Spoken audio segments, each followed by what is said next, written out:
Bonjour à tous, aujourd'hui j'aimerais vous présenter le défi techno 2021 de la zone Moyen-Orient.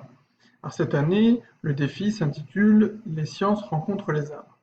Il y a 3 défis, un pour chaque cycle, mais ils sont tous très proches les uns des autres. Allez, commençons par le cycle 1. Donc il va falloir pour les élèves créer une œuvre artistique à partir de matériaux recyclés et ou naturels comprenant au moins 4 objets en équilibre ou en suspension.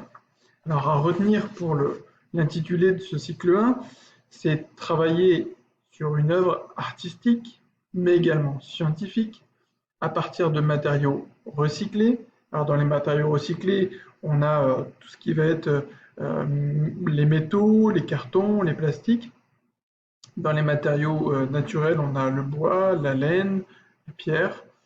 L'œuvre qui va être créée devra travailler soit les équilibres, soit les suspensions, avec au minimum 4 objets.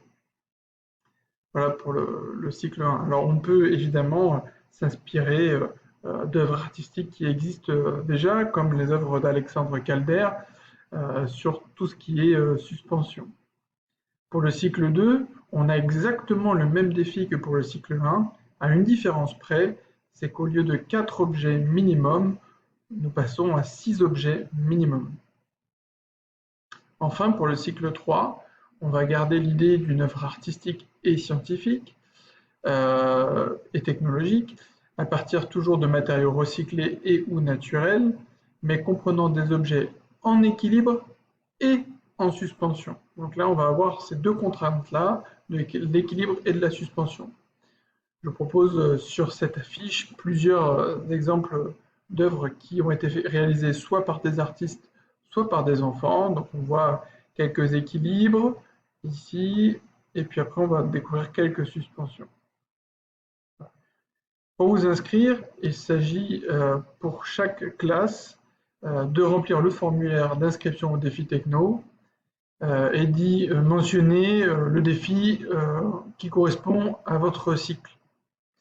Je vous souhaite bon courage à tous, j'espère que les élèves vont prendre beaucoup de plaisir à réaliser ce nouveau défi artistique et donc scientifique et technologique, bien sûr en travaillant autour de la démarche d'investigation.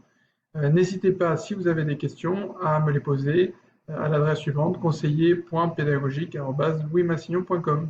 Bon courage à tous et à bientôt.